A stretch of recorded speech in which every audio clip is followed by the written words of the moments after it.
Hey guys, my name is Paige and today I'm going to make a video for my mom's channel, Empowering Life After Loss, about losing my sister 10 years ago. 10 years ago today, September 1st, my sister did pass away in a car accident, and I just kind of want to talk to you guys about how I felt, when it initially happened and versus how I'm feeling today, 10 years later. So I don't have any diary entries or anything from September 1st of 2012 because I just didn't really feel like making social media posts or, just a lot of things and a lot of feelings going through my mind at the time. But I did make a diary entry a year after everything happened in 2013. So I'm just gonna read that to you guys. And I did jot down some notes just kind of about things I wondered about when things initially happened, that I think I would have questions then about someone that had had a loss 10 years, before me, how they feel and how they're doing. So I'm just gonna read the post that I wrote a year after I lost my sister, and then I'll talk about how I feel now. So, a year ago, I lost my best friend, my ace. 1 year ago, I was depressed because no one understood or talked to me the way you did. I didn't have my go-to person. This year, I'm healing. This year, I'm realizing that I just have to find a new normal. And not seeing you every day and talking to you every day is hard. Always love your siblings, no matter how much they get on your nerves, because sometimes you just never know when it's going to be your last day with them. So talk to them and don't take any of your days for granted. I do it for Eboni. Rest in peace, Eboni. So that's what I wrote a year after losing my sister. I think I was doing better.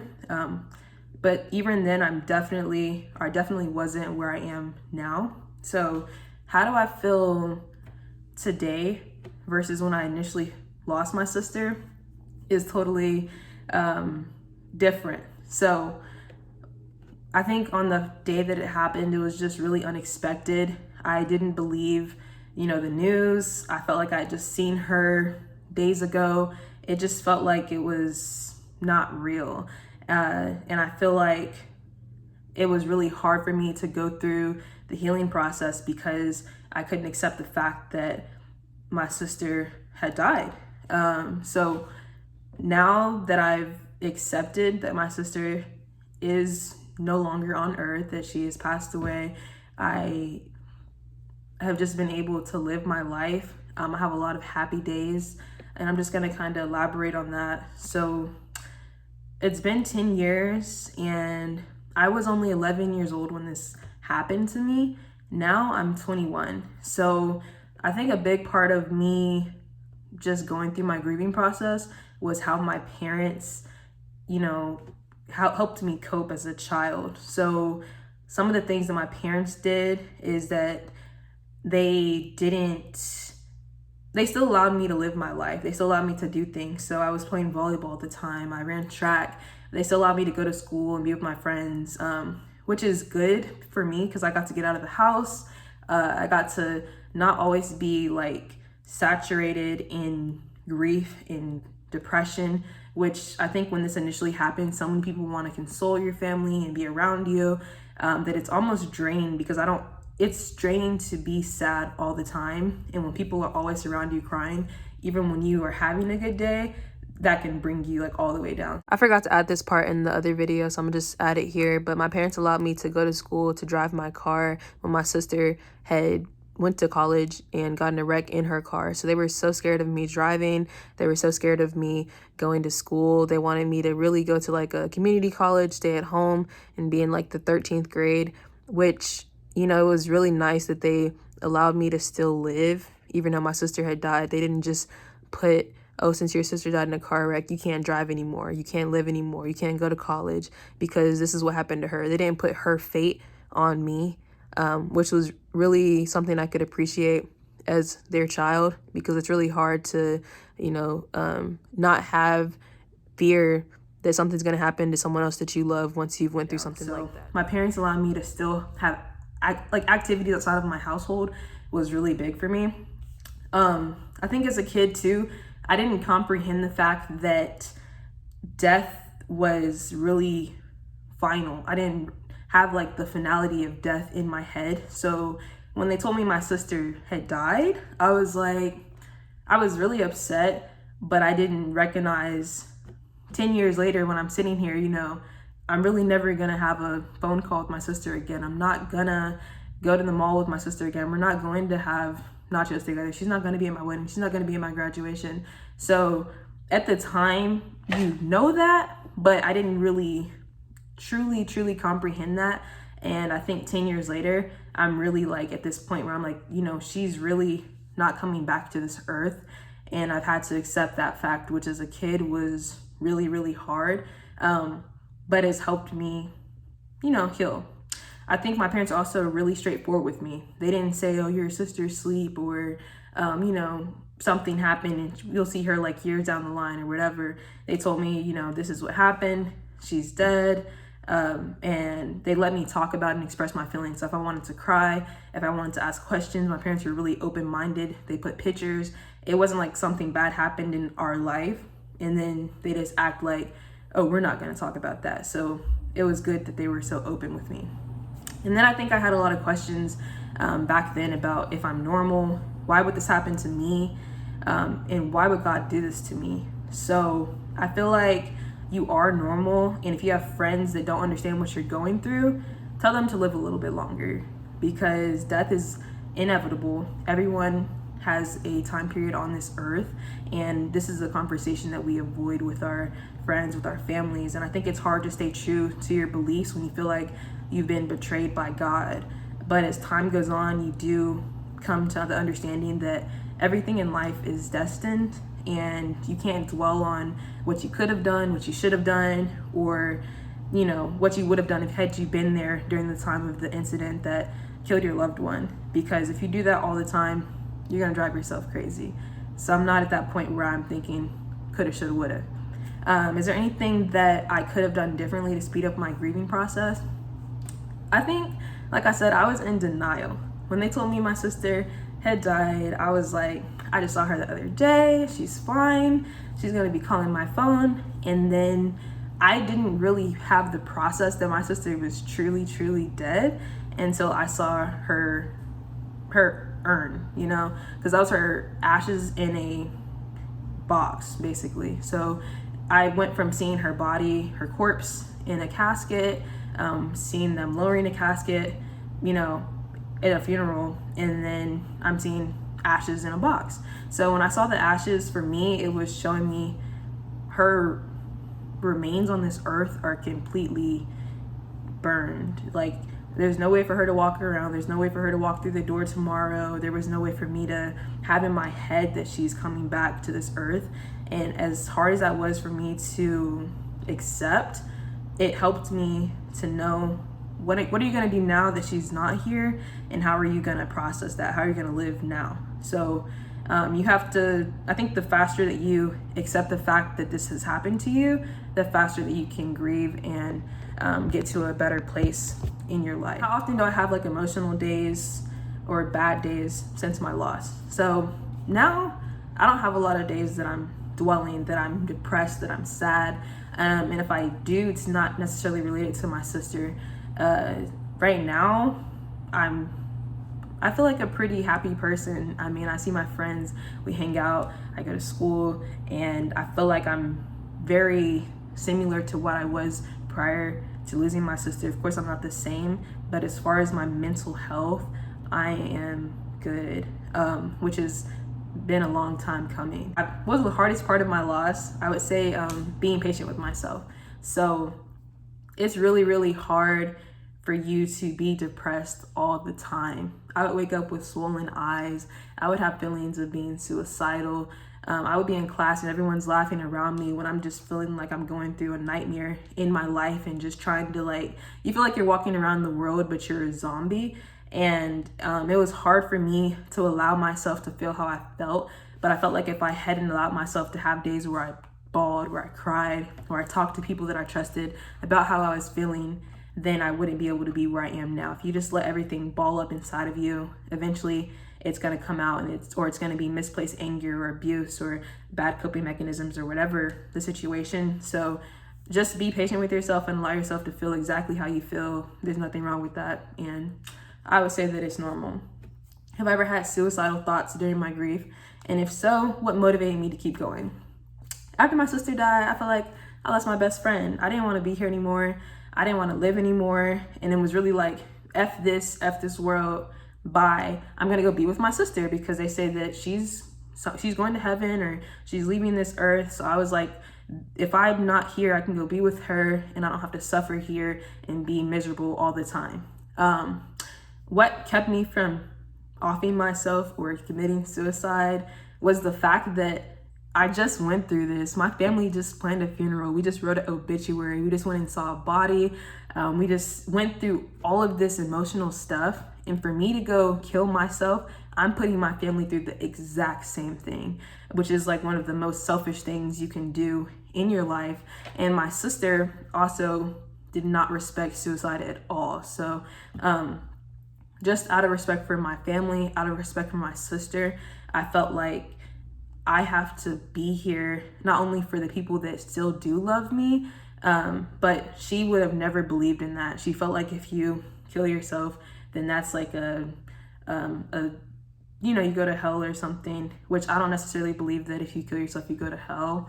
But I didn't want to do anything that I knew my sister wouldn't have agreed with. And also I felt like there were things on this earth that I still had to live for. So I feel like everyone in their life has a purpose.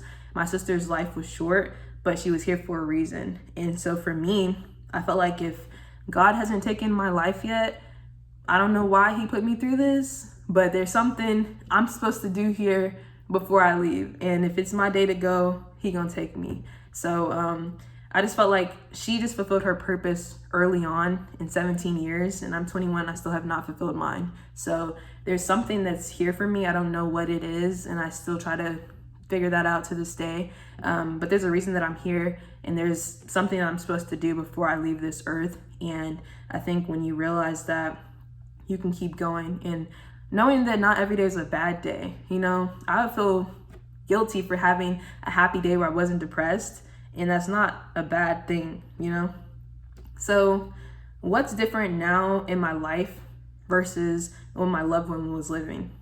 I feel like everything in my life is different from my sister not being here, because there's so many times with my family that gathers and my sister's missing presence is so felt.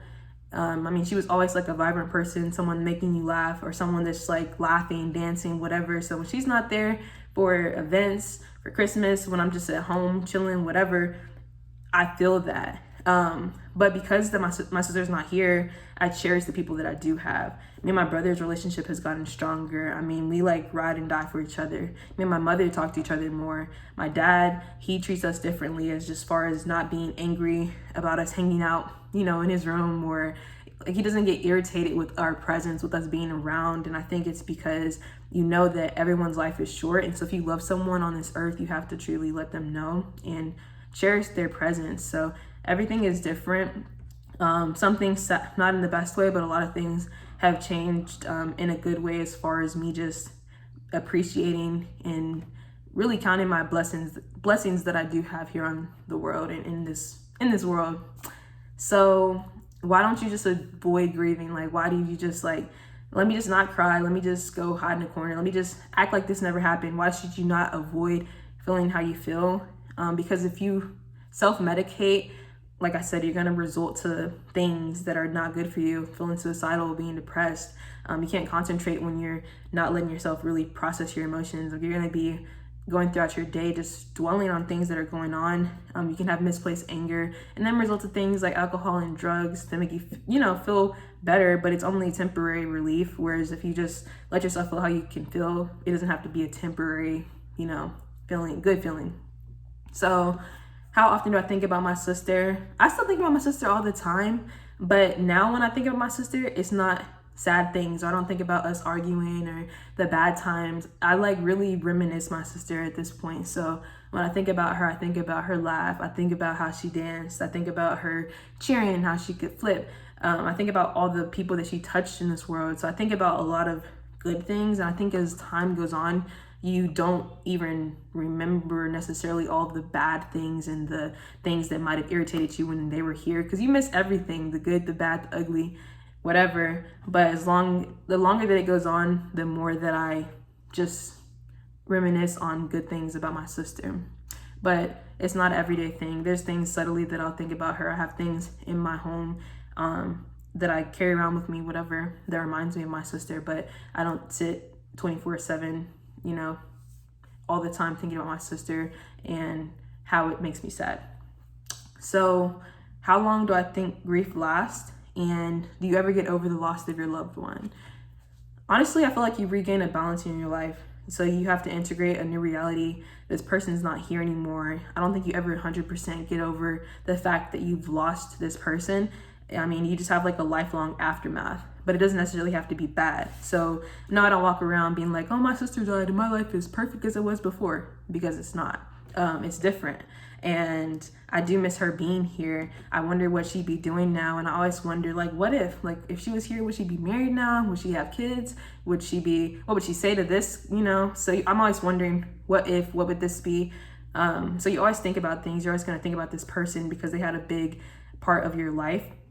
But I'm better now. I don't feel as sad, as depressed as I was then. Like I said, now I reminisce and I think of the good things. I can talk about her without crying. I can look at pictures of her without crying. So it's a big jump from how I felt in the past. So what coping mechanisms do I feel like helped me cope? I would say just really trying to not tune out my beliefs. It's so easy to be like, God betrayed me. I'm not believing nothing no more. But I feel like at the end of the day, sometimes whatever you believe, I believe God puts me through hardships sometimes because I stray away from him too much. And whenever you go through things in your life, me personally, I go back to God. I pray. I ask him, what could I do? I ask for forgiveness. I just do things to try to cope. And I think if I didn't have a way to pray or to ask God about things, I would drive myself crazy. So that just kind of is an understanding that I can't ever have 100% understanding of, but it does give me some relief. I work out. I try to listen to music. I go to spas and, get massages, stuff to just kind of relax myself and to not, be overwhelmed, to be stressed. I talk to people that I feel comfortable with. So I have friends and family members that have went through things that have been hard for them, that have lost loved ones, and I feel like they can have a better understanding when I talk to them. So that definitely helps. My mom and dad did send me to counseling, but I didn't like counseling. I prefer to talk to my family over going to a counselor because it just wasn't for me. But I do think it's always good to vent, even if it's just writing stuff down about how you feel. I also, if you have like a friend that's going through grief, how do you help them? So I think when you have a friend, they're just in a state of shock, they're denied, you're numb, you wonder, how do you even go on, or if you can go on, or why should you go on? And we just try to find a way to simply get through each and every day and a reason to get through the day. So you question why you're here, what's my purpose in life, why haven't I fulfilled it? And you think of the impact. I think of the impact of my sister's life and her purpose. So I don't think you should ever compare yourself or your loss to anybody else's. And if you have a friend that's going through one, don't ask them, just help them. They're probably too lost in what's going on, their depression, their sorrow, to even know what they need at the time. So just be there. I mean, your presence is going to be felt if you're truly that person's friend. So does grief ever end? Is this like a forever thing?